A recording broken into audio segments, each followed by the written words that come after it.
Oi pessoas, tudo bom com vocês? Então, vocês perceberam, gente, a diferença da face do ser humano? Ai, gente, me deu uma vontade de me maquiar. Ai, que saudade, assim, de me maquiar, botar uma roupa que eu me achava bonita, sair, me divertir com os amigos, com as amigas, né?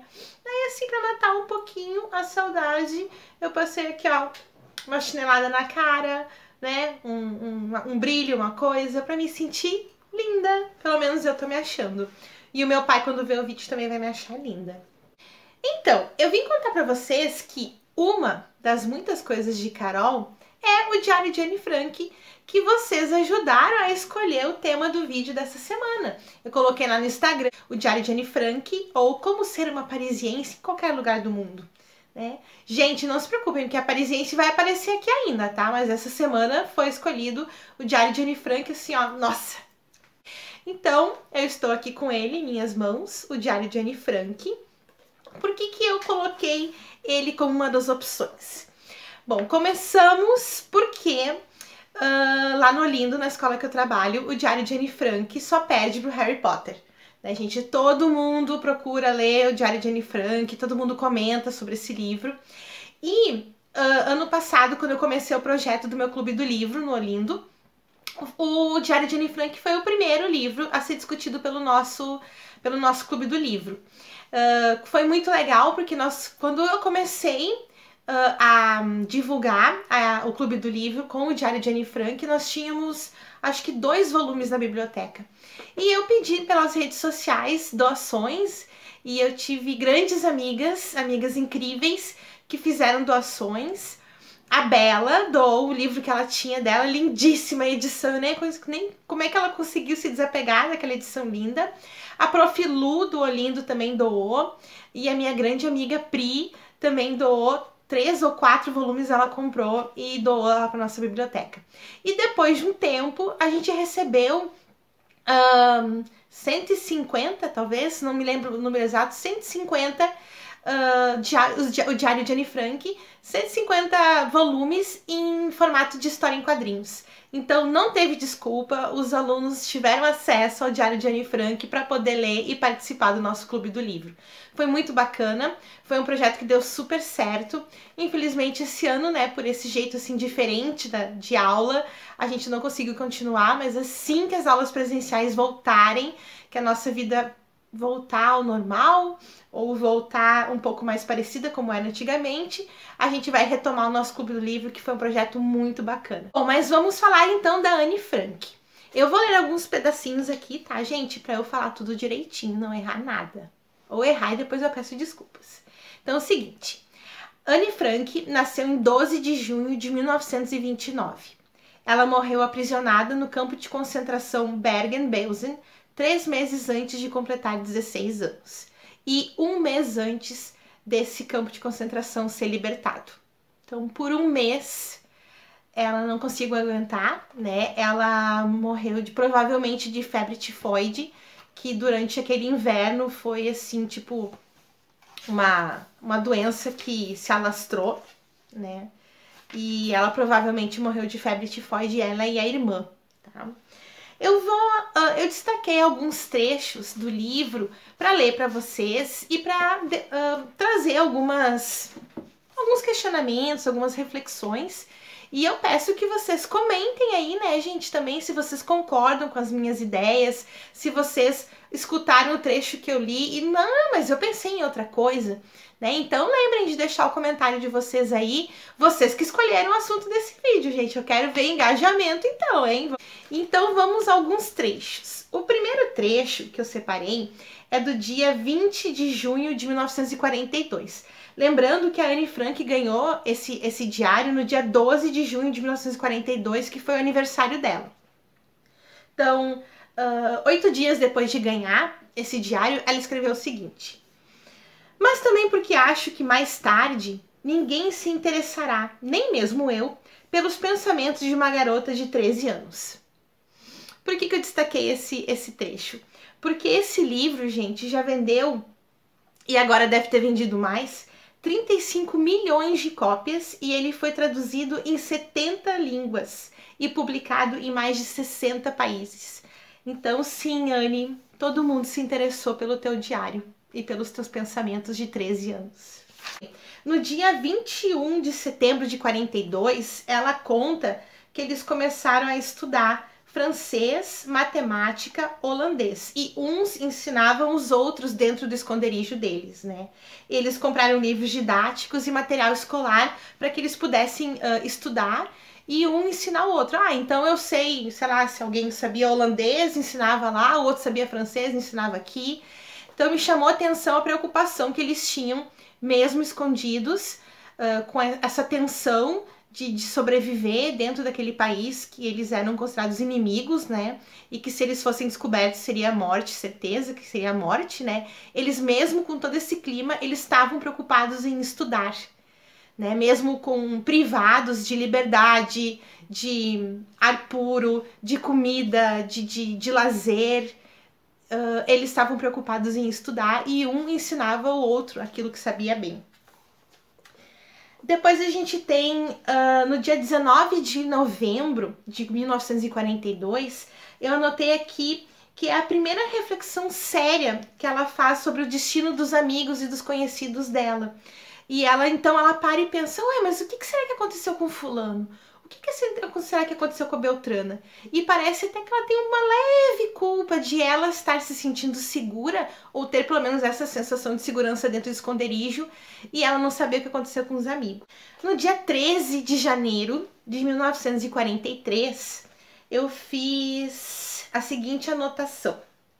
Somos tão egoístas que falamos sobre depois da guerra, e ficamos ansiosos por roupas e sapatos novos, quando deveríamos estar economizando cada centavo para ajudar os outros quando a guerra terminar, para salvar o que pudermos. Judeus e cristãos esperam, o mundo inteiro espera, e muitos a morte. Então ela percebe que é um pouco egoísta, né? Ela diz assim, ai, que depois da guerra, ai, eu quero comprar um vestido bem bonito e um sapato que combina.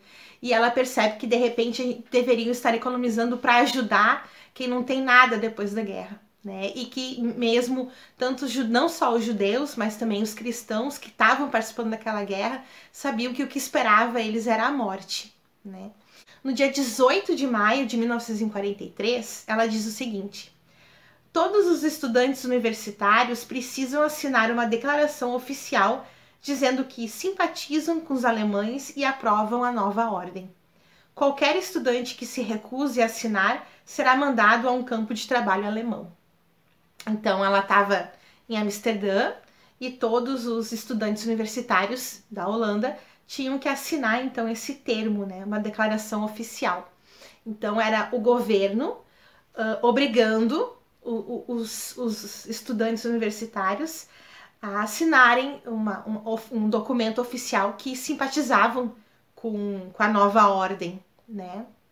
Então é um governo que obriga as pessoas a aceitar novas ordens, assim, que se não fosse obrigado ninguém aceitaria.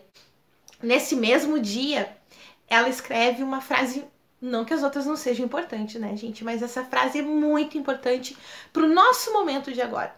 Eu acho que não tanto para o momento dela, mas para o momento em que a gente vive, essa frase é muito importante. Diz o seguinte: pessoas comuns não sabem quanto os livros significam para alguém escondido. Nossas únicas diversões são ler, estudar e ouvir rádio. Gente, meus companheiros, na minha vida toda, mas principalmente nessa quarentena, são os livros. Esse ano eu já li 21. E ela diz aqui que pessoas comuns não conseguem entender.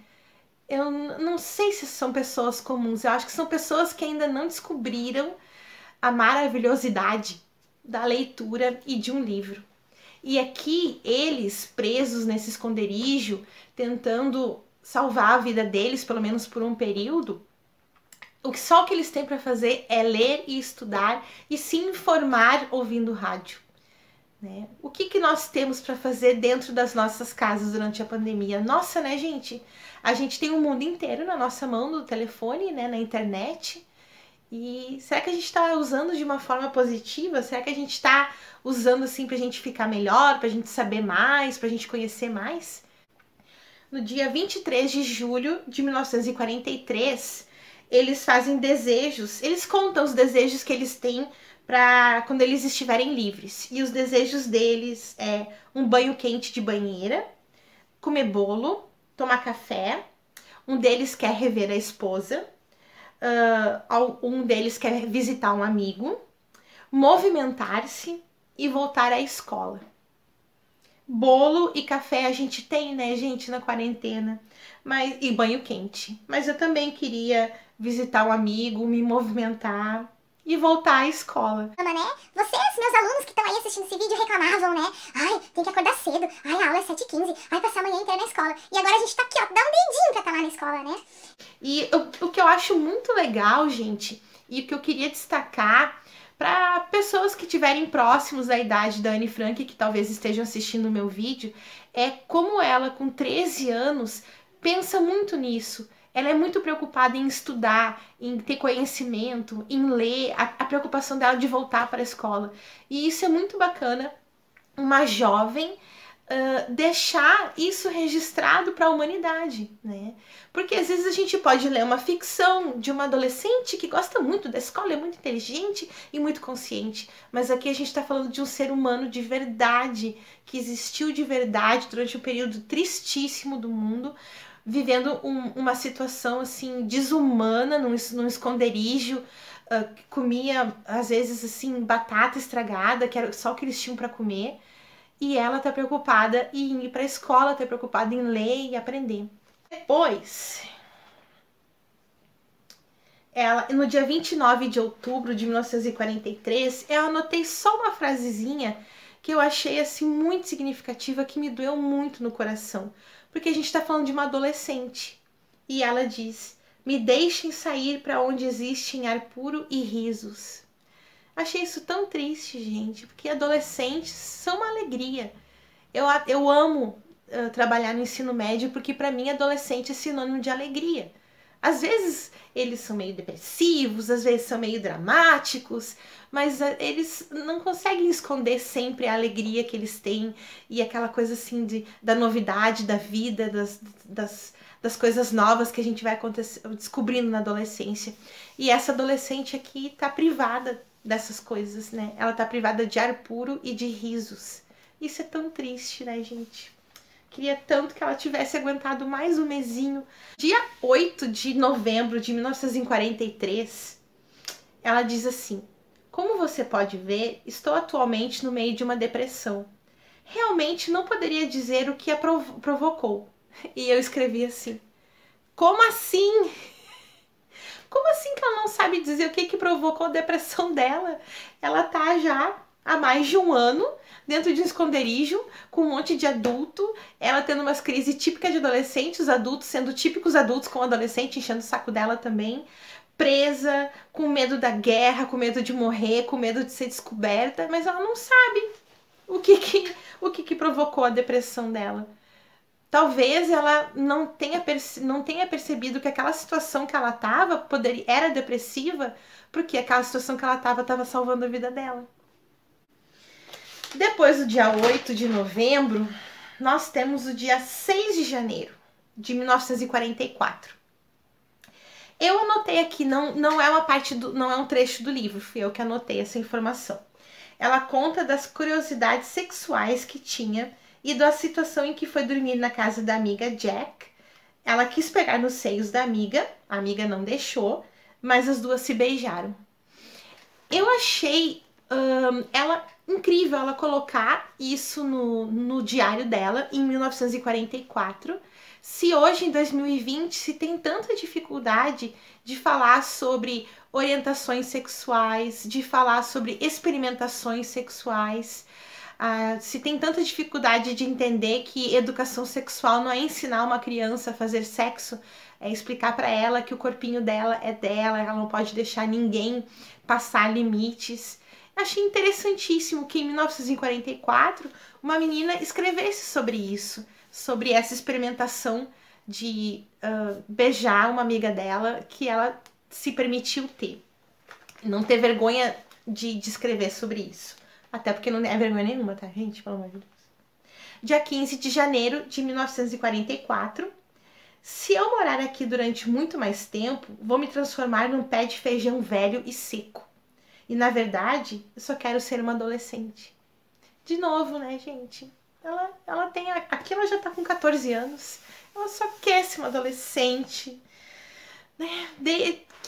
O que foi tirado? Daí eu penso, quantos adolescentes nessa guerra, durante a Segunda Guerra Mundial, em todas que existiram nesse mundo, e quantos adolescentes nessa guerra civil que a gente vive no Brasil, né? Que é a guerra para não morrer de fome, a guerra para conseguir seguir no caminho bacana, a guerra de ajudar em casa, a guerra de ajudar a sustentar a sua família. Quantos adolescentes não têm a permissão de viver a sua adolescência? No dia 3 de abril de 1944, ela diz o seguinte: o ponto alto da nossa semana é uma fatia de salsicha de fígado e a geleia no pão sem manteiga.